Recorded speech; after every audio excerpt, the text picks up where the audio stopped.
रविंद्र हमारे साथ है। रविंद्र, पूरी तरह से एक्शन मोड में नई टीम का गठन और कल ही कैबिनेट की बैठक।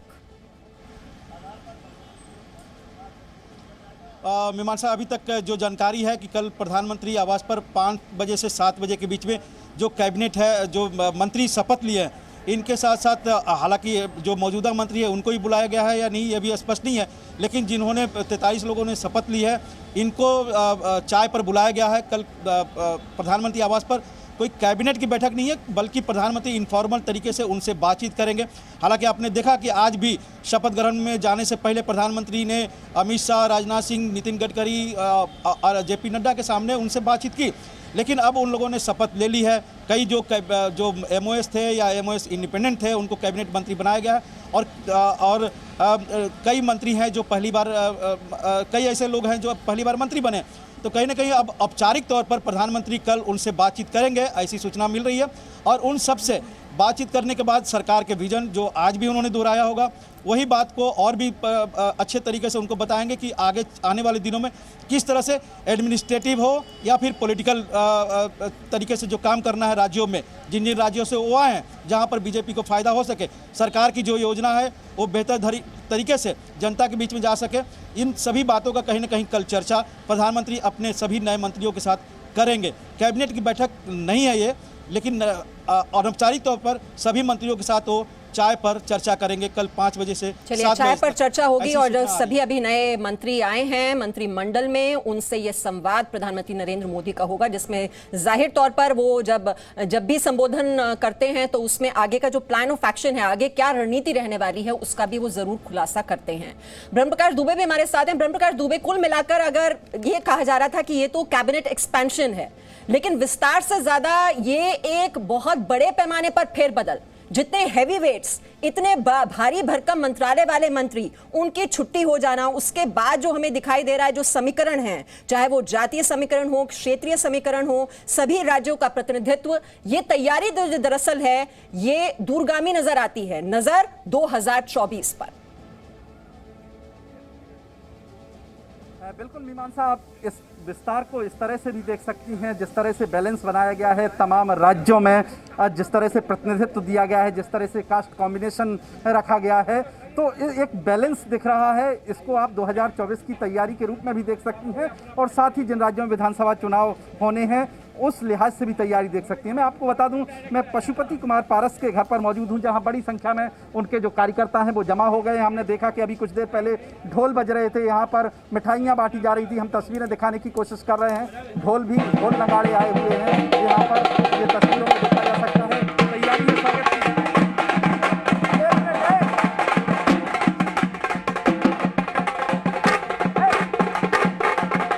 जी तैयारी है स्वागत की। देखिए, पूरे कार्यकर्ताओं में बहुत उत्साह है, क्योंकि पिछले विधानसभा के समय जिस ढंग से हमारे साथ 2 घटना घटा, एक तो हमारे नेता दिवंगत हो गए, दूसरा जो हुआ कि हम एनडीए से बाहर उस समय चिराग पासवान तथाकथित मोनोपोली चला करके हो गए।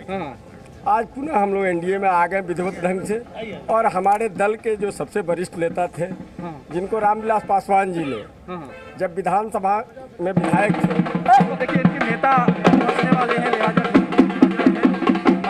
पशुपति कुमार पारस पहुंचने वाले हैं, लिहाजा ढोल भी बजने लगे हैं और ये लोग तमाम कार्यकर्ता जो हैं वो दरवाजे पर जमा हो गए हैं। तस्वीरें हम दिखाने की कोशिश कर रहे हैं आपको, किस तरह से पशुपति कुमार पारस के घर के बाहर देखिए मिठाइयाँ भी बांटी जा रही हैं। क्या पहुँच रहे हैं आप? पहुँच रहे हैं?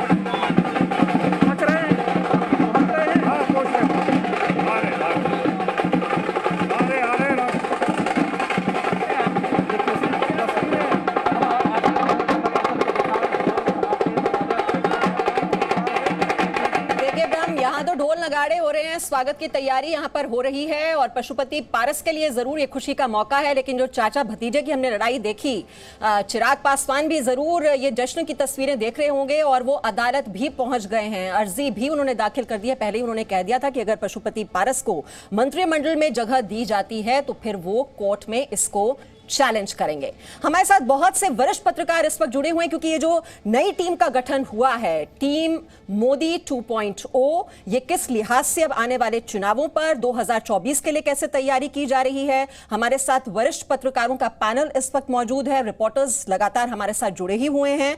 परिचय मैं आपसे करा दूं, हमारे साथ आलोक मेहता जी वरिष्ठ पत्रकार जुड़े हुए हैं आज की चर्चा में, शंभुनाथ जी हमारे साथ हैं, सुधीर मिश्रा जुड़े हुए हैं और रॉय तपन भारतीय वरिष्ठ पत्रकार भी आज की चर्चा में हमारे साथ शामिल हैं। लेकिन उससे पहले विशाल पांडे, जो सबसे ज्यादा तवज्जो अगर कहा जाए इस कैबिनेट विस्तार में जो फोकस रहा है वो है उत्तर प्रदेश। उत्तर प्रदेश से 7 चेहरे मंत्रिमंडल में शामिल किए गए हैं और यहां पर क्षेत्रों का भी ध्यान रखा गया है और साथ ही साथ जातियों का भी, कास्ट इक्वेशंस का भी। बिल्कुल मीमांसा, और इसका सबसे बड़ा कारण है 2022 का विधानसभा चुनाव जो कि 6 महीने बाद 22 के शुरुआत में ही होगा। और उत्तर प्रदेश में सबसे ज़्यादा जो इस वक्त चैलेंज एक बीजेपी के सामने आया था वो जातियों का चैलेंज आया था। एक तरफ निषाद पार्टी उनको आंख दिखा रही थी, सुहेल देव भारतीय समाज पार्टी रात भर वोट को लेकर उनको आंखें दिखा रही थी, हल्के मन से कहीं ना कहीं अनुप्रिया पटेल भी नाराज थी कि पिछली सरकार में वो मंत्री थी और इस सरकार में अब तक मंत्री नहीं बनी थी। इन सब को देखते हुए और 22 के चुनाव को देखते हुए बीजेपी ने मास्टर स्ट्रोक खेला है, 7 नए मंत्री बनाए जिसमें 3 ओबीसी, 3 एससी और 1 ब्राह्मण। इसके अलावा 8 मंत्री पहले से ही यूपी के कोटे से केंद्र में हैं। यानी आज की तारीख में उत्तर प्रदेश से 15 मंत्री टोटल हैं केंद्र सरकार में और प्रधानमंत्री नरेंद्र मोदी भी यूपी से ही आते हैं, बनारस से सांसद हैं।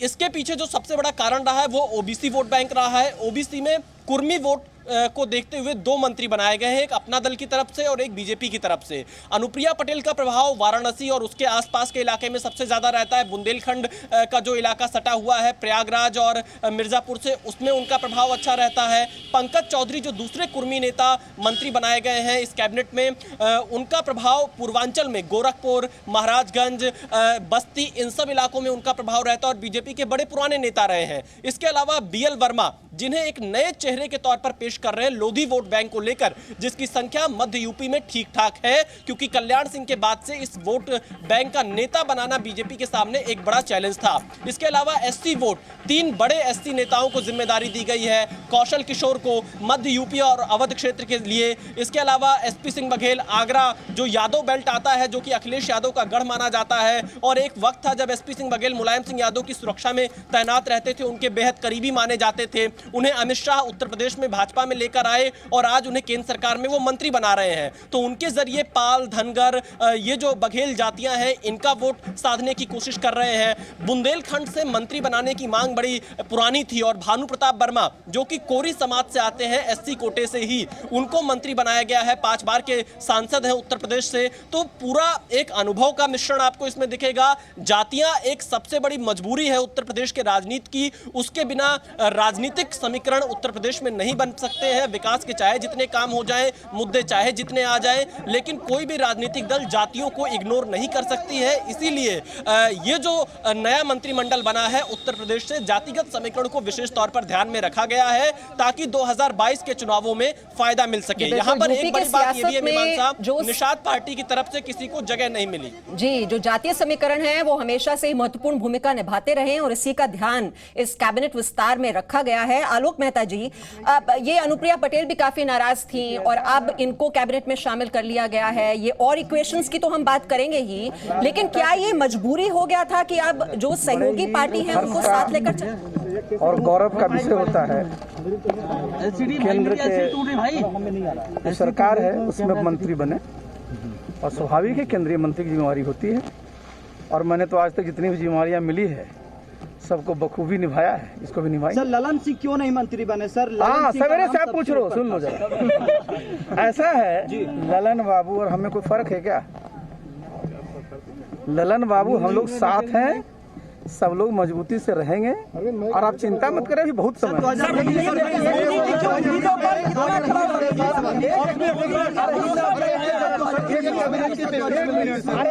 पूछो ना। एक सवाल है, 2019 में आपने सांकेतिक भागीदारी को इंकार किया था ताकि 2 साल बाद एक ही कैबिनेट, ताकि अंतर क्या रहा?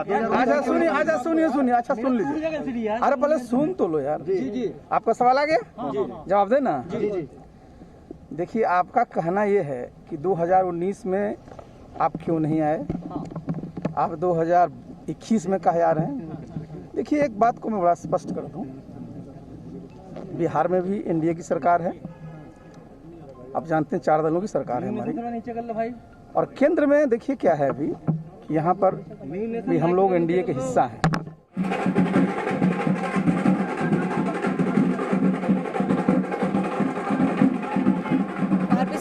आरपीसीपी सिंह को सुन रहे थे, उनसे पूछा गया ललन सिंह के बारे में, उस पर तो उन्होंने कोई टिप्पणी नहीं की। और पशुपति पारस को आप देख रहे हैं जिन्हें मंत्रिमंडल में जगह दी गई है, और इस बात से चिराग पासवान काफी नाराज हैं। नाराज और भी कुछ चेहरे हो सकते हैं बिहार में, क्योंकि ललन सिंह का नाम भी लिया जा रहा था कि उन्हें कैबिनेट में जगह मिलेगी, लेकिन उनको नहीं मिल पाई।